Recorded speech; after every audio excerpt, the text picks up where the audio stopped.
Welcome to Fixing Assets, and a very surprise video that I didn't think I'd be making for quite a while. The Kia is dead. Yes, the turbo blew up about a week ago on my way home from work. So I've had to replace it.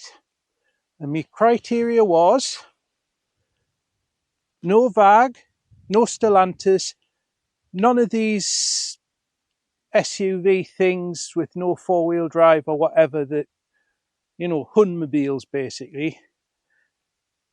It's got to have a diesel engine. So that's sort of limited us. It's also got to be able to tow, and it's got to be able to carry a fair bit in the back. So let's see where this went wrong on today's episode of Fixing Assets.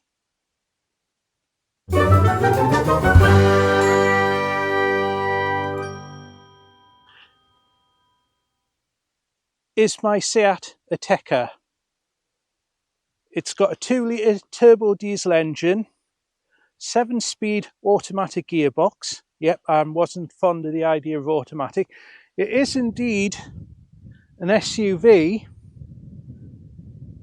but it's actually got a Haldex 4-wheel drive system, so it's not an SUV that's a fake SUV. It can actually do all the 4-wheel drive stuff that I need it to.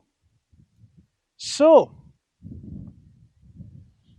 let's have a little bit of a look at it, and I'll give a full review in a few weeks' time once I know exactly what it's about.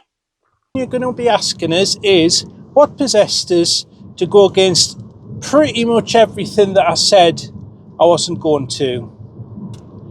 Well, first of all, what big estate cars are there available? If you go beyond the Peugeot 508, is it? Yeah, 508, which I'm still a bit suspect on Peugeots for reliability. And you go, do they still do an Insignia? I don't know. I don't think they do the Insignia anymore. So the Insignia is off the table. Wasn't on it to begin with, to be fair. And then we take all the prestige marks out of the way. So that's your BMWs, your Audis, your Mercedes.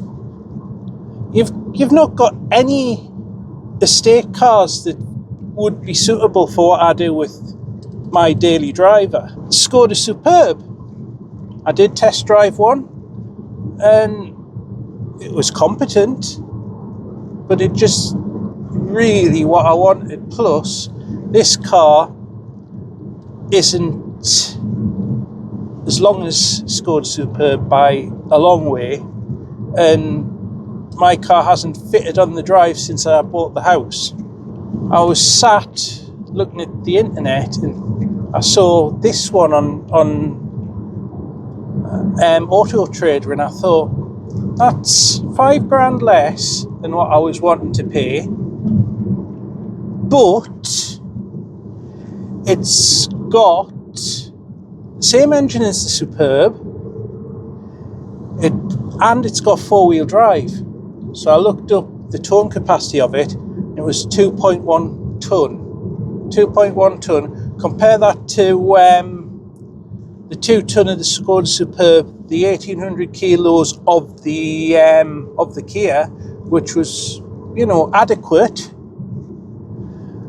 The only issue with the Kia was if you had to go up a steep hill, which was a bit slippy, it would struggle to tow.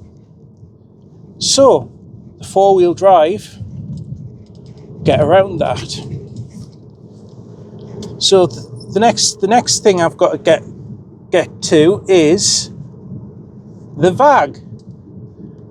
I said I didn't want a VAG because I've had a VAG before and it didn't turn out well. I had the car 15 months. It was the most unreliable thing I've ever owned.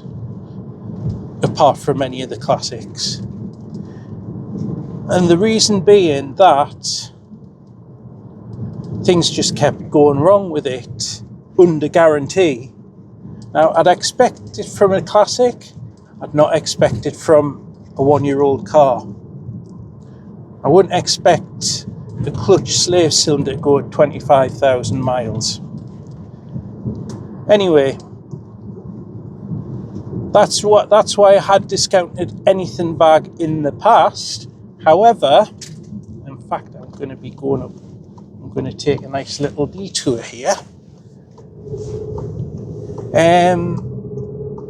The parts are sold over a big number of cars, so you've got quite a wide range of cars that the the parts go into. So you've got more chance of pattern parts, you've got more chance of getting a part for your car quite easily if it was to go wrong. So the other point I'd like to make about it is it's got the same engine and probably a lot of the same running gear as Skoda Superb, which will do a couple of 100,000 miles at least.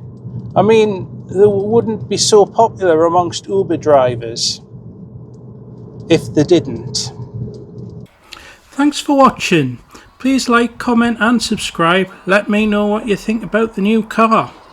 And I'll catch you next week with something more classic on fixing assets.